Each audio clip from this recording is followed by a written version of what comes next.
तो मेरा मानना है कि 12 घंटे वाले क्षेत्र, जो 12 घंटा बिजली सप्लाई वाला क्षेत्र है, वहाँ पे भी इसी फार्मिंग कर सकते हैं। और बल्कि जहाँ पे 24 घंटे सप्लाई है बिजली का, वहाँ उससे अच्छी और कम लागत में आप जो है बिजली पैदा कर सकते हैं और फार्मिंग कर सकते हैं। किंतु वो कॉन्सेप्ट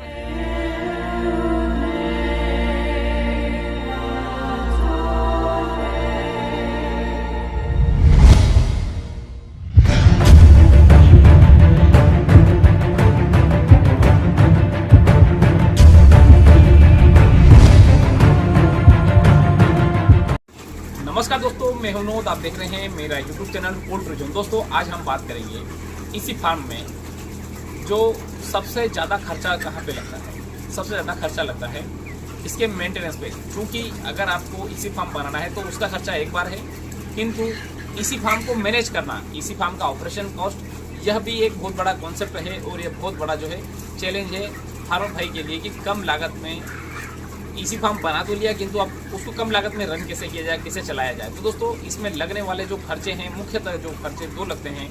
देखिए, बाकी जो खर्चा है, चाहे लीटर को लेकर बात करें या फिर हम जो है मजदूर को लेकर बात करें या चूना या मेडिसिन, ये तो सब चीज़ें लगभग कॉमन है। चाहे ओपन फार्मिंग करें चाहे इसी फार्मिंग करें, दोनों में ये सब चीज़ें बराबर लगेगी और इसमें कोई भी अंतर नहीं आएगा। किंतु इनमें दो चीज़ का फिर भी इसी फार्मिंग में जब हम चलाते हैं तो दो चीज़ का हमें अंतर पड़ जाता है, वो है बिजली बिल और दूसरा हो जाता है हमारे डीजल। ठीक है।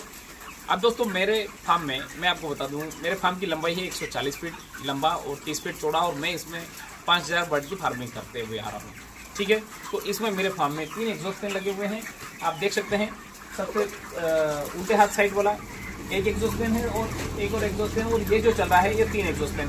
तीनों में 1.5 HP की मोटर लगी हुई है और 2 फैन मेरे 3 फेस के हैं और एक फैन मेरा सिंगल फेस का। ये सिंगल फेस का फैन मैंने जो है इन्वर्टर सेटअप एक प्रकार से प्रैक्टिकल करने के लिए मैंने लगाया है, और मैं ये देखना चाहता था कि इन्वर्टर के ऊपर क्या एग्जॉस्ट फैन चल पाते हैं या नहीं।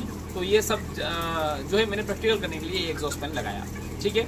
और दोस्तों, मेरा ये एग्जॉस्ट फैन बहुत ही शानदार तरीके से सफल रहा, और यह मेरा ये जो इन्वर्टर सेटअप जो मैंने लगाया है, इन्वर्टर सेटअप में ये मेरा दूसरा बैच है। पिछले बैच का मैं सीनियर बताऊं तो बारिश का समय था, और बारिश के समय में आप सभी को पता है कि बिजली तो जाती ही जाती है, हमारे यहाँ पे भी जाती है। और हमारे एमपी में तो इतनी सुविधा दे रखी है कि चील भी मुझ जाए तो हमारे एमपी वाले लाइट बंद कर देते हैं। तो ये सुविधा है हमारे यहाँ पे। तो दोस्तों, कुल मिला के मतलब बरसात के सीन की मैं बात कर रहा हूँ। रात के 12 बजे लाइट गई थी और उस समय बर्ड था, करीब 1 हफ्ते का बर्ड था। तो उस समय खैर मुझे इतना मतलब एग्जॉस्ट फैन की आवश्यकता नहीं थी, किंतु बाहर पूरा अंधेरा था और बाहर पूरी बारिश हो रही थी। तो इसलिए जो है मैं रात के 12 बजे लाइट गई थी और सुबह 6 बजे लाइट आई थी। उसमें मैंने क्या किया था, एग्जॉस्ट फैन जो अभी चल रहा है, टाइमर पे चल रहा है, उसको मैंने टाइमर पे डाल दिया और वो एग्जॉस्ट फैन करीब सुबह 6 बजे तक चलता रहा। मतलब कि इतना मतलब मुझे बेनिफिट मिला उसका। और पिछले पूरे बेच में मैंने 1 रुपये का डीजल नहीं लगाया, और इस बेच में मैंने जनरेटर का कनेक्शन ही निकाल के रख दिया, क्योंकि पूरा काम मेरा इन्वर्टर से ही हो रहा है। ठीक है। तो मैंने इस फार्म में 3 एग्जॉस्ट फैन और 1 कूलिंग पैड की मोटर, मेरे जो कूलिंग पैड की मोटर है वो आधा HP की है। तो उस प्रकार से हम अगर देखें टोटल मेरा लोड हो रहा है 5 HP का लोड है। ठीक है। और मैंने जो इन्वर्टर लगा रहा है 3.7 VA का इन्वर्टर लगा रखा है, तो उसमें मेरा एक एग्जॉस्ट फैन आसानी से चल जाता है। क्योंकि इन्वर्टर मेरा सिंगल फेस का है, इसलिए मैंने एक एग्जॉस्ट फैन भी सिंगल फेस का लगा रखा है। ठीक है। उसमें मेरी 4 बैटरी है।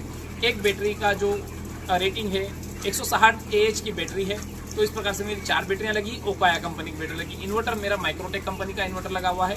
तो मतलब अगर लाइन अगर चली जाती 5, 7, 10 मिनट के लिए, क्योंकि बरसात और अभी ठंड का जो भी सीनियर रहा, करीब 4 महीने का जो गैप पीरियड रहा, इस 4 महीने में लाइन ने परेशान किया। बट आधे घंटे 1 घंटे के लिए अगर 2 घंटे तक भी अगर लाइन अगर जा रही है तो भी मुझे कोई प्रॉब्लम नहीं आ रही। बल्कि अगर लाइन अगर कंटिन्यू अगर 6 घंटे तक भी नहीं आए तो मेरा एक एग्जॉस्ट फैन आसानी से रन हो जाता है।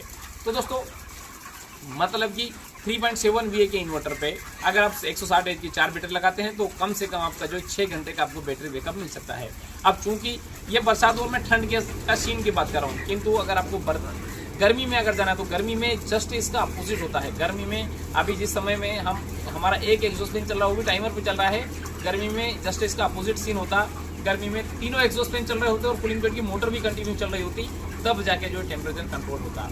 तो गर्मी में मैं क्या इम्प्लीमेंट करूँगा गर्मी में बताऊँगा। किंतु अभी ठंड तक का जो मैं सीनियर अगर बताऊं तो ये रहा है कि मेरा एक एग्जॉस्ट फैन टाइमर वाला फैन बहुत बढ़िया तरीके से रन हो रहा है इन्वर्टर पे। तो इस वीडियो का निष्कर्ष ये निकला कि अगर फार्मर भाई डीजल का खर्चा अगर बचाना चाहता हो, या फिर जिन क्षेत्र में, मतलब ऐसा नहीं है कि मैंने डीजल का ही खर्चा बचाया है, या ये जिस क्षेत्र में बिजली का कट ऑफ ज़्यादा हो और 2 घंटे 3 घंटे के लिए बिजली अगर जाती हो और 15-17 घंटे भी बिजली अगर अवेलेबल हो, मेरा मानना है कि अगर आप सही तरीके से अगर आप इन्वर्टर का यूज़ अगर करें तो 15 घंटे बिजली वाले क्षेत्र में भी आप इसी फार्मिंग कर सकते हैं, बशर्ते आपको इलेक्ट्रिसिटी जो इन्वर्टर है उसका खर्चा महंगा पड़ेगा।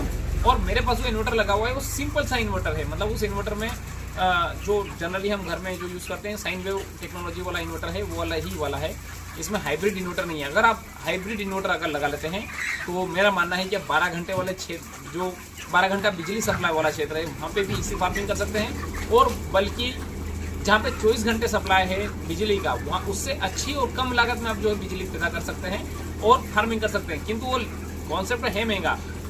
अगर आपने उसको प्रॉपर तरीके से समझ लिया और किसी भी एंगल से, चाहे सब्सिडी के माध्यम से या फाइनेंस के माध्यम से, जिस प्रकार से अगर आपने हाइब्रिड इन्वर्टर सेटअप अगर लगा लिया सोलर वाला, जिसमें बैटरी बैकअप भी मिल जाए और आपका बिजली बिल भी कम अगर हो जाए, तो अगर ये वाला लगा लिया तो आपका जो इसी फार्मिंग का ऑपरेटिंग कॉस्ट जो आप कम कर सकते हैं। तो दोस्तों, अगर आपको इन्वर्टर खरीदना है तो लोकल से खरीदें, ठीक है। ऐसा नहीं है कि इन्वर्टर कहीं से दूर से खरीदें, लोकल मतलब इन्वर्टर भी लोकल से खरीदें, बैटरी भी आपको जो लोकल से खरीदना है, किंतु कितने रेटिंग का खरीदना है उसके लिए आप जो है मुझे कमेंट करें। मैं आपको जो पूरा कैलकुलेशन करके बता दूंगा कि आपका एग्जॉस्ट फैन कितना चलेगा और कितनी देर के लिए चलेगा और कितने एग्जॉस्ट फैन जो आपके चल जाएंगे।